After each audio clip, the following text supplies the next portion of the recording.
Can you have a look at the chest, feel the chest? You fell down a waterfall, okay? You might have broken something. 50 metres, that's a height that can kill someone. Vomiting blood, somebody come, we need the team. Let's move her through. Yeah. Hello, I'm Professor Ross, I'm one of the doctors. You've had a stroke. If the stroke progresses, basically it's life and death. We don't know how much of the brain has already been damaged. This is quite an emergency, so let's go. 6-year-old Kathleen. It's invading round some of the major blood vessels in the neck. That's how the first patient who died under my care died. We won't probably be able to stop that. Are you trying to ring me? They're going to be about 15 minutes. Good. Cat 2, querying a pelvic injury, complaining a lot of pain. There's a trauma coming. Hiya, is a trauma consultant. There's a 25-year female who had a fall for 50 meters. She got spinal and pelvic fracture. She's unstable. Do you want to pull the trauma pack then? Here we be giving a heads up for a 25-year-old female who's fallen 50 metres down a waterfall. That's a fatal fall, you know, that's lots of rocks, boulders, you know, really hard landing. That's a height that can kill someone. If the patient's not dead by the time that emergency services get there, you really have to worry that this patient's going to have multiple things wrong with them. I've got him here, don't ya? You want it? Yeah. Yeah, can we start one and one, please? Just give me an Anne-Marie for Big Fan, please. She's had 2 red cells, 4 lyoplasts, 2 lots of TXA. Are we pushing in spinal shock? Bleeding, we think. She has been tachycardic with that.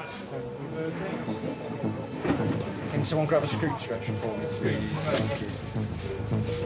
So this is Cara, she's unstable. We've had a couple of low blood pressures at 6. That pain response has brought it back up. My concern is unstable pelvis, other intra-abdominal bleeding. Was she wet and stuff? She was wet, lying in water. If the patient's wet, they get cold very quickly, and that can make their bleeding worse. And that's one of the major threats to a trauma patient, and really worsens their prognosis. How much morphine does he? She's had 5 of morphine. Tell us how you would like it. Where's that sore, Cara? My back. Your back, okay. Back and rib pain, complaining of most left side. Ready, Grace. How does that? Stop. Can we put this? Let's get 3 over 3 on there, okay? Ready, steady, lift. Blood pressure's still okay at present. Can you have a look at the chest, feel the chest? If you can come in here. Left side chest. I'll retake that as well. Yeah, if you can do that and take 20 mils off. Ow. The Cara, Yeah. you know where you are? Hospital. Yeah. Okay. Could we get the scoop out from the left one? Yeah.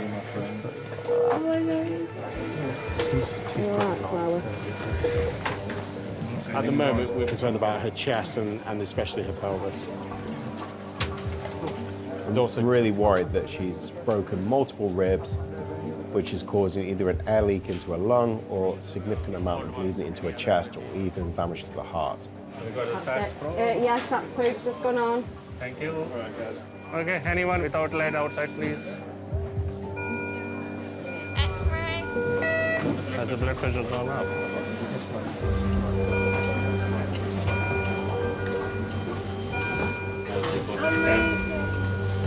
You've had some drugs called ketamine, that's why you're a bit forgetful and stuff, okay?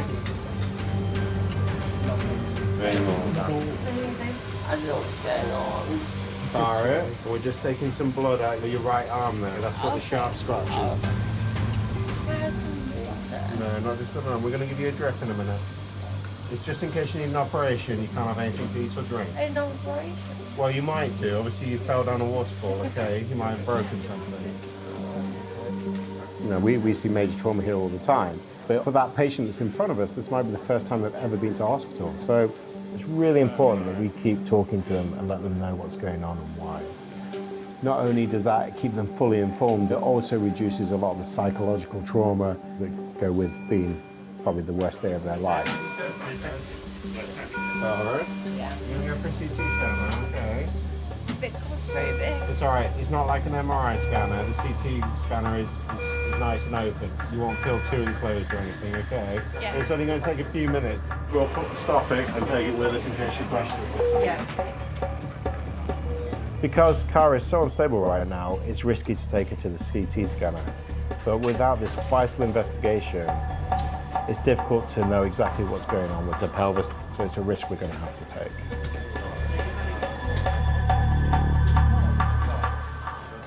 So if a patient sustains major trauma to the pelvis, one of the things we really worry about is the major blood vessels that travel from the top of your body basically down to your legs. Ready, steady. It's over, it's over. You can rupture or damage these blood vessels, and you can bleed your whole circulating volume into the pelvis before you can do anything about it. I don't have my glasses on, so I can't really see a lot. Don't worry, we'll tell you what's going on, okay? Can I just shut my eyes? You can.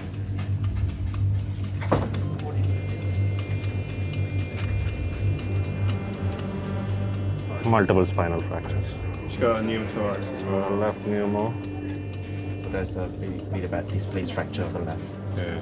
On ultrasound, it looked like her bladder was displaced, like it was abnormally shaped. Something's definitely going on in the pelvis. Yeah. I'm suspicious for bowel injury. Yeah. Coccyx as well. So really unstable. She's vomiting blood. Somebody come without the team. What happened? She's vomiting blood. She's gone rattly. Are you alright? Let's get it disconnected from this.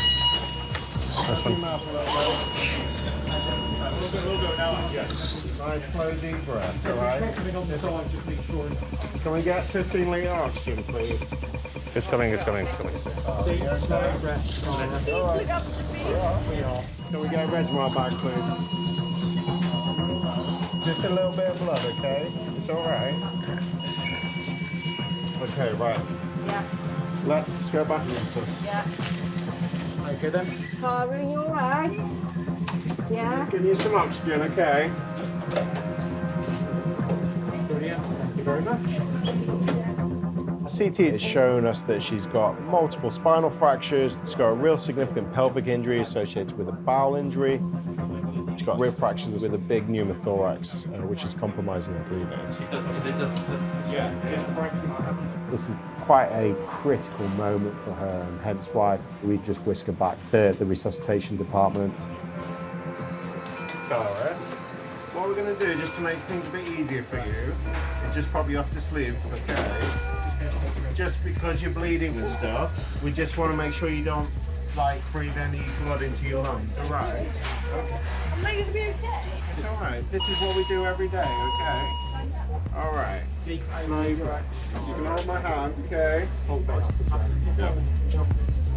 No one likes to feel completely helpless and have no control over anything. So having the opportunity to build a relationship is key to allowing that patient at their scariest moment to hand over their autonomy, their faith that you're going to act in their best interest. You've got a punctured lung on that side, Cara, so we're going to do something about that in a second for you.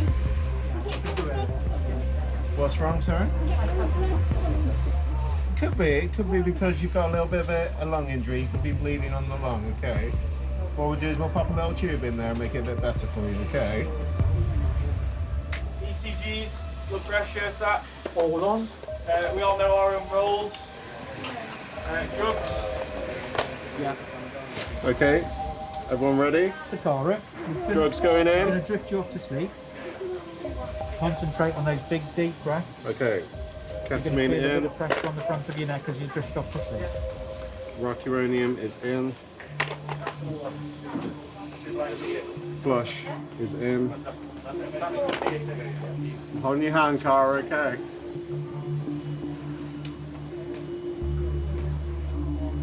Cara's injuries are really significant. However, our priority for her now is to stabilize that bowel injury. So it means doing a bowel operation to repair the leak, stop the bowel content from poisoning her bloodstream, and to stabilize her pelvis to try and stop any more internal bleeding.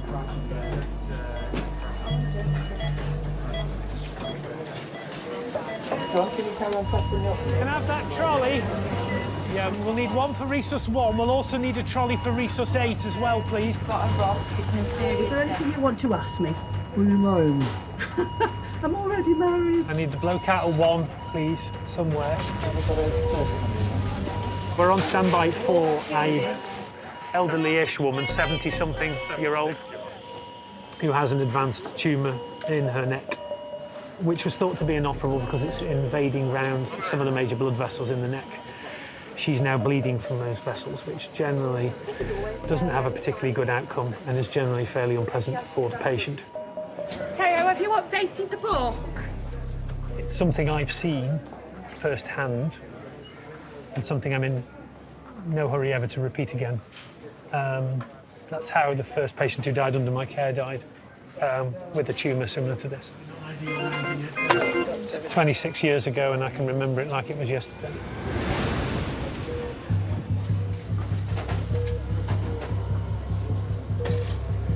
Hello. Hiya. Hello. Hello. How are you doing? Not too good. On 3. 1, 2, 3. There you go. You're only little. That's good. Yep, only little. 26-year-old Kathleen. She's got a tumour on the neck. Yeah. Sometimes bleeds, normally she's able to manage it. This time she hasn't. It looks like it's all coming from underneath. Starts clotting, and then starts again. Yeah. Are you on anything to thin your blood normally? No. Good. That's a good start. And anandronic acid. Okay. Could you get some more access and a bit of blood? So we've got some. We're going to need a cross match, aren't we? At least it's a starter for 10. Her tumour is wrapped around a carotid artery, which is essentially the main source of blood supply to one half of your brain each side. It transmits a fair amount of blood as it comes directly off the aorta, the main blood vessel in the body. It's at high pressure, and if something erodes into one of those, death usually ensues, and usually ensues relatively quickly because you lose a tremendous amount of blood in a very, very short space of time. We're going to see if we can get this to stop somehow. Yeah. That would be ideal. Yeah. Our worry is we're not really sure exactly where it's bleeding from. Now, it could be bleeding from just the tumour itself. It could be bleeding from one of the small blood vessels near it. The worry is if it gets to the big one in your neck, because we won't probably be able to stop that. It may be the only way we find out is by trying to do a CT scan. The difficulty with that is we'd have to lie you flat, and at the minute that's a problem for you. Yeah. I just find is if I stand up, it stops easier. If I lie down, it runs. Do you know what I mean? Cool. Do you mind if Kathleen, I'm just going to have a quick peek at that tumour, if it's all right, okay? And that's an external call for trauma. I'm just going to remove that bit of gauze that's on your neck at the moment, okay? And we're going to apply that adrenaline-soaked gauze. See if we can make any difference. On the hand. Gotcha. Okay. Yeah, it's right underneath. And that's come from right underneath the... Yeah. Can we tuck it? Hopefully it will squeeze your blood vessels to try and get it to stop bleeding. Okay. Wrap that round the outside. There you go. There you go. Everything's better with the blue dressing, I reckon. Yeah. There you go. Hi there, my name's Sophie, I'm one of the new nurses. Hello. If I could just use this arm just to plug you in. That's great, thank you so much. I'll just put your arm down for me. Thank you. It's another drug that helps you to try and clot the bleeding off if we can. Okay. So we're just doing everything we can fling at it in the hope that the whole thing adds up to some kind of result at this point. Hello, Resus. We've got 2 arriving simultaneously. That one will go in 1, and then 3's going up the ward now. The ward past 3, Okay. Cyclist. There will be something other than a bruise on his head, almost certainly. Hi, Christine. Hi.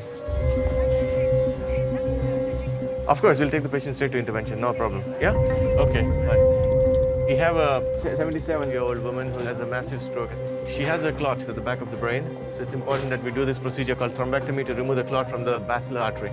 I'm in the research at the moment. Albin is on the way as well. If the clot remains and if the stroke progresses, it can stop her breathing. So basically, it's life and death. Alvin, hi. We have this patient who is coming from Mumbai. Okay? This is a scan, yeah? The brain itself looks fine. There's not much ischemia. Let's see, here's the basilar artery. And as you go up, that's the clot. She's GCS 10, so it's pretty critical. Is it within 6 hours? Yeah, you look. Looks like it's within 6 hours. Yeah, but still, GCS has dropped, so we don't know. Let's do this. With stroke, for every second or every minute you delay, there are a lot of brain cells being lost. So that's why the time is very vital. Yeah, quickly, yeah. It's time-critical procedure to prevent disability and to prevent death. Today at 12 o'clock, she's dropped GCS to 8 and IHSS 23. Oh, yes. So what are the initial presenting symptoms? Right side is weakness. Christine, the patient's here. We need to move now. Any blood stuff there? Yeah, they did a full blood.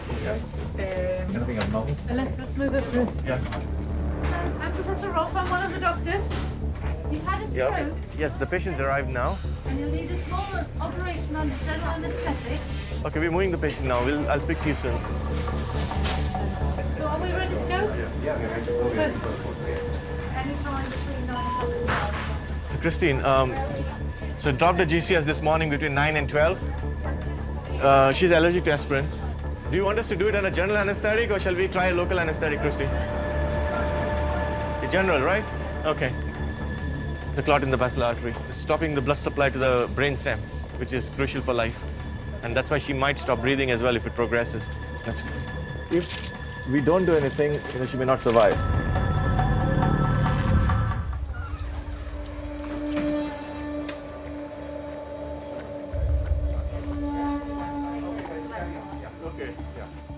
She has what we call a basilar stroke. The patient's in the interventional suite getting ready. I think the anesthetist is trying to put her to sleep. Okay, let's get a quick team brief. I'm sorry we have to do it here. This is quite an emergency. So 77, no comorbidities as far as I'm aware of. Disease has got atrial fibrillation and hypertension. Yeah. All bloods you have checked. Your radiology team, your checklist has been done. Yes. You've done your checklist, so we can start now. Yeah. Okay, good. So we pretty much go with the femoral approach. Go to the basilar and take the clot out, yeah? 6 French, I've got 6 182. Which benchmark do you want to be set? 95. Perfect. We need to get this clot out immediately, otherwise she will die. But our procedure itself is risky because if we damage the vessel or if the vessel ruptures, then that's definitely going to cause a significant bad outcome, and death is in the high list of that outcome. We can only hope for the best.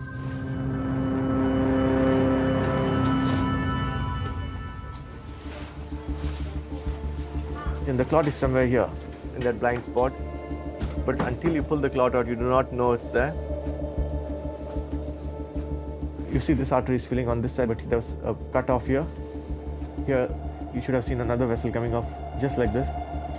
But because the clot blocks the supply to that part of the brain, there's no contrast and you cannot see it. Okay, everyone's got LEDs on? Hang on. 2 seconds, yeah, we're happy now. Okay, we're going to get the puncture done and get started now, okay? Let's go. Can you screen, please? X-rays are on ready for you. We're trying to first put a bigger catheter into the artery of the neck. Just give me a roadmap here, please. This provides stability. Just let me have a look. Keep going. And then through that, I take a micro catheter through that bigger catheter into the brain. Can I have the micro catheter? Do you want to get open? Yes, please. Yeah. And through this smaller catheter, we will introduce a device, stent, to capture the clot and then pull it out of the body. Wow. How did that happen?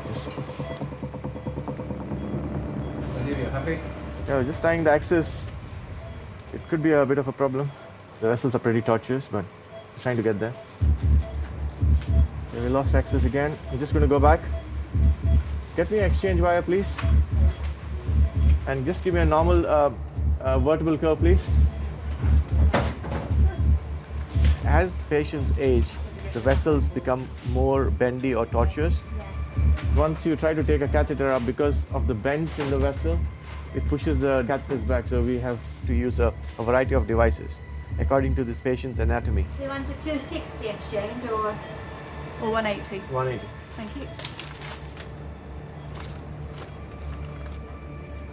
When things are tricky, it's very stressful. The most important phase is not to let it affect you. The minute I take this out, it collapses. During a procedure, I'm totally focused on what I'm doing. Can't have an emotional aspect and a highly skilled technical aspect happening at the same time. Okay, that's it. I think we may have got access this time. Back to the intracranial, please. Okay, there's the clot. Let's try, hoping the access, that we don't lose the access now. I'm just going to place the stent into this clot now.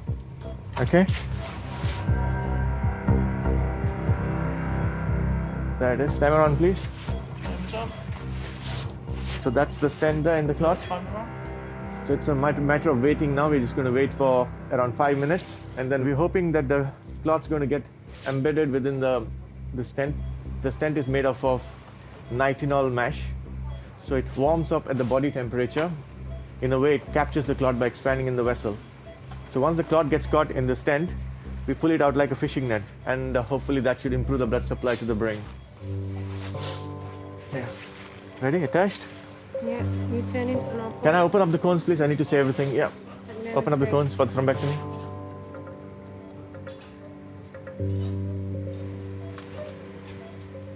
We got a clot. You can see the clot is here at the end of this device. Can you see? Fine, Sanjeev. Well done. So this is the clot which has come out. Even though it looks small, it's quite devastating for the patient. Look at this. This is where the tip of the basilar artery was. And this is where the clot was. Now you can see the flow. The clot has been removed from the tip of the basilar artery, and this flow is normal now. So it's looking good. And we are done. Let's see how she does now after this.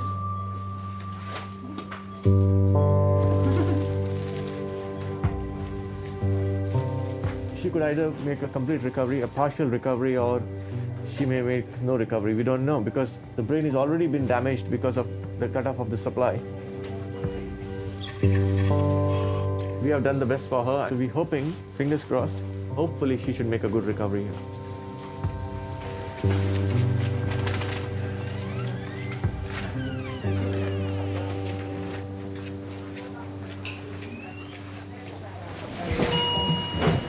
How long are you going to be? Lovely. Going to go to red, yeah? You're just in hospital, William. You've broken your leg, okay? Can we upgrade this to a cat 2? It looks like a pelvic injury. Yep.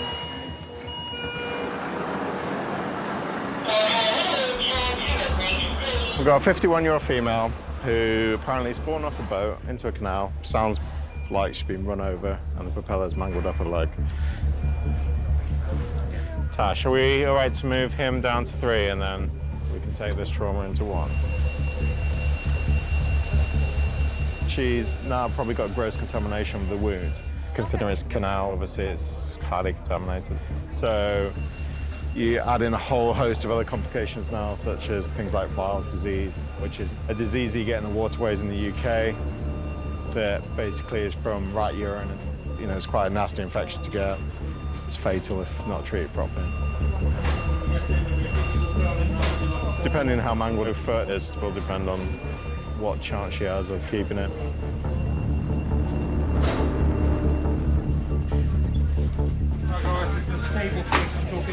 Yeah, of course. So if we get her on the bed and then once she's nice and comfortable, if we get a handover. Okay, guys, listen, this is Joanne. She's 51 years old today, injured at 15:49. She's on a canal boat, boat stuck in mud, towed out by another boat, fell in during a towing by the propeller. She has an isolated injury to her right foot with degloving of the volar surface, exposed tendons and possibly exposed talus. And she's not had any antibiotics because she's penicillin allergic. Please try to get you happy with the airway. Hi Joe, my name's Rachel, one of the doctors. I'm just going to check you over head to toe, okay? Knee on your finger, okay? So I listen to your chest. I am wet. Let's get some blankets on and make it nice and comfortable, and then let's have a look at his foot. Long bones, no obvious injury. Abdomen was soft and untender. Because there's blood up the scoop there. Where's that from? Well. Can you just check her back and stuff and make sure there's no bleeding? Nothing on the back at all? No, I'll have a listen as well. You're right to pop back breathe. So it looks like she's got some altered sensation of the fourth toe. Have a quick look, see if what you want to do, how quickly you want to take it to the theatre. Oh God, you're not going to uncover it now so I can see it. It's all right, do you want us to lie flat? I just don't, yeah, I'd rather just not see it. I can't look at it. No, that's right, I just want it. Obviously it looks like the extensor tendons have gone here. Got a problem because I don't know my partner's number. I haven't got a mobile phone. Were they at the... They were at the scene. They were at the scene. All my family were in shock. I'd left my 2 daughters by the roadside in pieces. I've got a 2-year-old and an 18-year-old, so...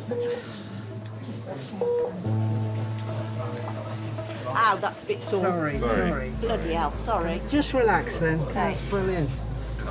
Okay, well obviously this needs a bit of tidying up. Okay. Don't tell me too much. I don't want to know the details, sorry. The crucial thing is to prevent infection. Yeah. You need to go to theatre within the next 4 or 5 hours. Yeah. X-ray said we can go straight round as Cool. well. Thank you. There's quite a lot of soft tissue damage. We're just about to go find out if there's any bony damage. It does need to go to theatre shortly to get clean so we don't get any infections or anything like that. What we don't want to do is make a nice job of the wound and the foot, only for her to get sepsis and become really ill afterwards. Yeah, be as quick as I can.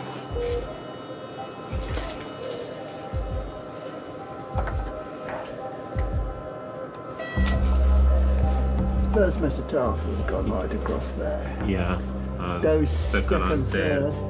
And there is a cuboid, and there's a fragment of bone there. It's not sure where that's come from. and that phalanx.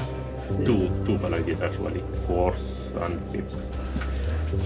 There are at least 8-9 fractures that I can see there, all of which will need fairly careful care to realign so that she ends up with a comfortable foot to walk on. All her tendons, the extensor tendons to the toes, have been severed by the propeller blade, and they will need reconstruction as well. When the bones are broken, you obviously can't walk on them, it's painful. But if in the meantime she gets infection, and particularly if the infection gets into the bone, that's a real problem that takes a lot longer to sort out. It could be a threat to her limb even. I was meant to be doing the London Marathon this year. I don't think I'll be doing the London Marathon now, will I? Never mind. Radiology FPM. That's ridiculous. Bring it to green. Hello, sister. Watch that shoulder, not trying to move it too much. We've lost half our recess capacity. We're already full and holding, so... Delta Echo Alpha. Yeah. We've got a transfer coming from New Cross Hospital, a gentleman who has a condition called hydrocephalus. He has a fluid shunt in his head going into his peritoneal cavity, so it drills all the way down into the middle and then just drops the fluid harmlessly in the tummy, fundamentally, which is great right up until the shunt either snaps or blocks. I can't be the one who's going to fix him. I need my neurosurgical colleague for that. But it sounds like they'll have to do it in something of a hurry, because this guy's quite unconscious. Left untreated, he would die. Hi guys, I'm at here neurosurgery. I'm just letting you know about the shunt patient. He's 5 minutes away. Yeah, once I see him here, I will probably take him to theatre right away, okay? Okay, thank you. Cheers, that's bye.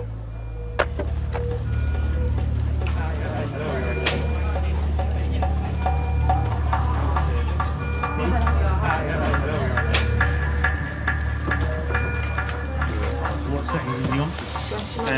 Just 450ml tidal volume, respirator 18. Move across. Hydrocephalus is a build-up of fluid within the brain. The bigger volume of fluid that you have, the greater the pressure that you're going to be pushing on the brain tissue within the skull. And that's why this gentleman is unconscious. So is everyone ready on slide? Ready, steady, slide. Okay, so do you want to hand over? Yeah. This is Robert Barrett, 6-year-old man. He basically had a VP shunt put in on the 4th of this month. He dropped his GCS early this morning to a GCS of 9. GCS dropped further. Repeat CT showed ongoing hydrocephalus, and there was some evidence of hemorrhage at the site of the VP shunt. He actually turned out to be a challenging intubation. It ended up being on the fourth attempt, basically, intubation. Did you give him any hypertonic? We didn't have it. No, we didn't have any. So his pupils were 3 and sluggish before we intubated, and they've stayed 3 and sluggish. Sure, okay. So our neurosurgical colleagues here, thank you for your help. Thank you. We'll take it from there. Cheers. Right, can I have one hypertonic saline as well? Yes. How much do you reckon he weighs? He's still tuning on some more that, doesn't he? What is that? As an anaesthetist, we get called to some of the most critically unwell patients in the hospital. We look after the people that are asleep, taking control of the breathing, maintaining the blood pressure, things that you would do automatically if you were awake, but when you're put to sleep, we take over. So we're essentially acting like your lungs and your heart. Obviously, his head is the main issue, was why he's here, but then the oxygen level for him is a bit low. He's on 100% oxygen, which is quite a lot. Yeah, he's not in a good place at the moment. The few things that we have to do immediately is to make sure he's sufficiently sedated and adjusting some of the medication to improve his blood pressure so his brain has enough oxygen. If the pressure in the skull would continue to rise, it would lead to the brain being squeezed and Robert losing all function and potentially dying. How much do you want? 60 mils. We just need to get some more information, so we're doing a CT scan. It helps with understanding entry points, so from a surgical point of view, to have a look at where they can enter through the skull. I'm good when you are. Yep.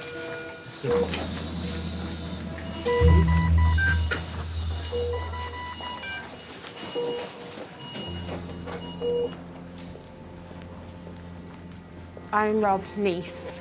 I'm his next of kin. I've been with him since day one and sort of been by his side throughout this. He was doing great, and then he just collapsed, and then it all started from there. We're going to go on slide in one go. Ready, steady, slide. He's got a brain tumour. We've found out that it's in something called the thalamus. It's the part of the brain that makes you you. It's all the personality, it's your movements, your speech, your memories. It's the bit that is you. It can't be operated on. So they put a shunt into his brain. Okay, yeah, we've got oxygen vent, it's fine. So we're just going to move him out from CT, we'll come straight to theatre. So straight to theatre after this, yeah? I think it is. But it's not going to be very happy because he wants to go out. Just looking at the shunt just to plan what I'm gonna do. It's life-threatening. The score for his consciousness is seriously low, and his eyes are not reacting to the light as they're supposed to be, which is a sign of death for brainstem. So it's quite serious. This patient, Robert, is in a critical condition. We know that there's a problem within his head, likely to do with the shunt.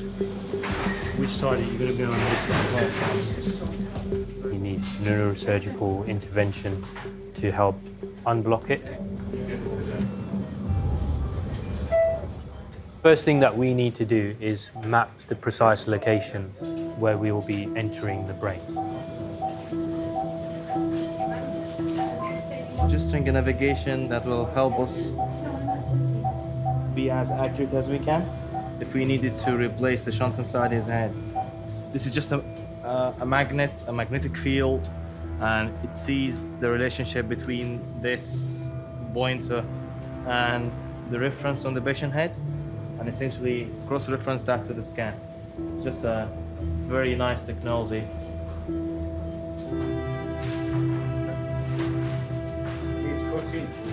We don't know which end the shunt is blocked. So we've prepped for both sides. There's the head part and the tummy part. We will start off where we think the likely source of the problem is. Hopefully we don't have to go all the way. Good start, okay?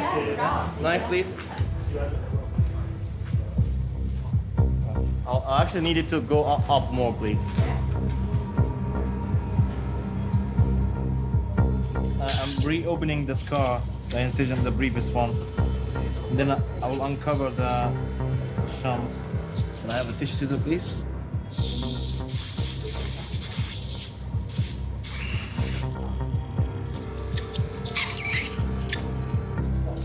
Secretary, please. It's connected. You hold this. Then I hold the catheter. I'll take this one. What problem is? The valve is blocked. Can I get the green candle, please? And I will need a valve as well, yeah? I'm just going to test the other end of the shunt to make sure it's working. Just make sure it's not leaking actually outside. That's it. That's all we need to verify. So we don't need to open his tummy. I'm only going to change the valve. Get the tie as well, please. I replaced the valve and the catheter in the brain. I'm just connecting the bars. I'm going to secure it with a tie now.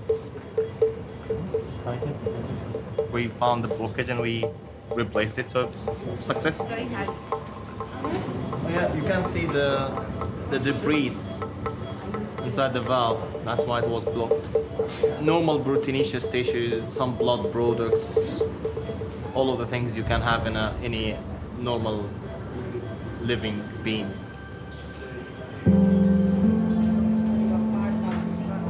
We've managed his intracranial pressure from a medical point of view, and they've obviously corrected where the shunt malfunctioned. So in general terms, the primary problem has been sorted. The secondary issue is his brain tumour. This is a little bit more complicated. We'll only be able to tell once we wake this gentleman up at the end. And if we can't wake him up, what do we do after that?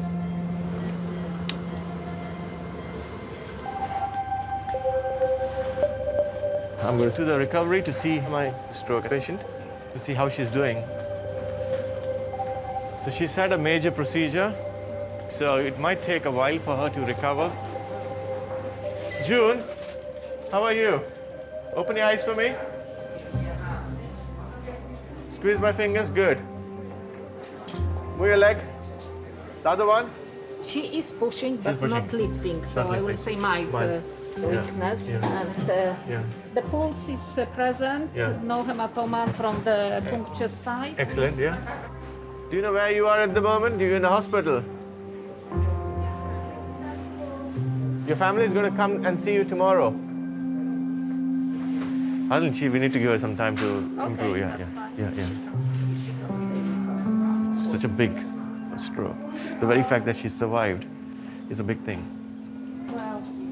When the procedure is successful and when everything is over, it's a sense of relief rather than a feeling of elation. And open your eyes.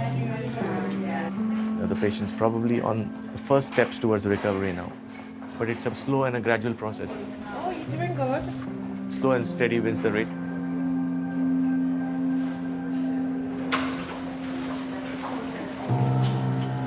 Let's try to step towards the chair.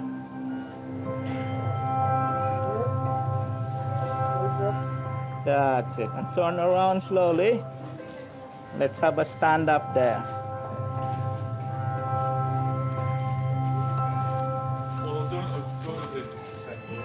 Hello. Hello. You're Hiya, Joe. Are you okay? Yeah. How are you doing today? Are you comfortable?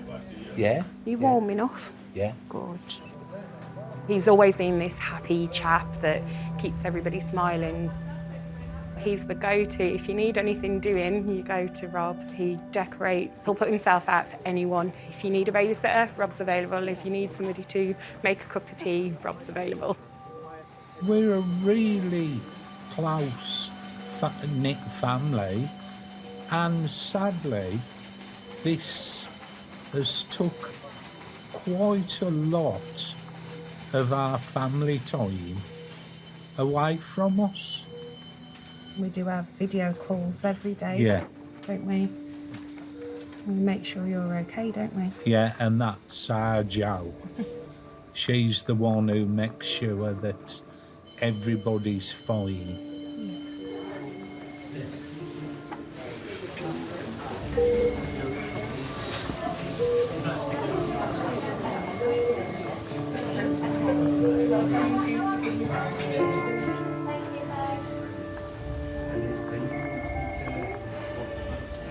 Taking you to ward 111. Right. Dr. Noel. Right, okay Yeah. then. Okay. Hi, Joe. I'm Case, just going to do your blood pressure, all right? Is that okay? I lost my little toe, had to have it amputated. So they've grafted from my arm to repair my foot. Everything's pinned and wired now to hold it in place. Hey! Hello. I'm good, you okay? I won't be able to walk how I used to walk before. But like my partner said, we will find ways of doing things differently. Hello, roast oak sauce. He was riding a motorbike. Left-sided chest pain. It looks like we've got another one. As an emergency medicine consultant, my role is to be able to come in right at the beginning of their patient journey. Lydia, can we pull out a trauma pack? And try and relieve some of that suffering. Everything from giving them some reassurance and talking to them to giving some life-saving treatment. It's going to make such a difference in their road to recovery.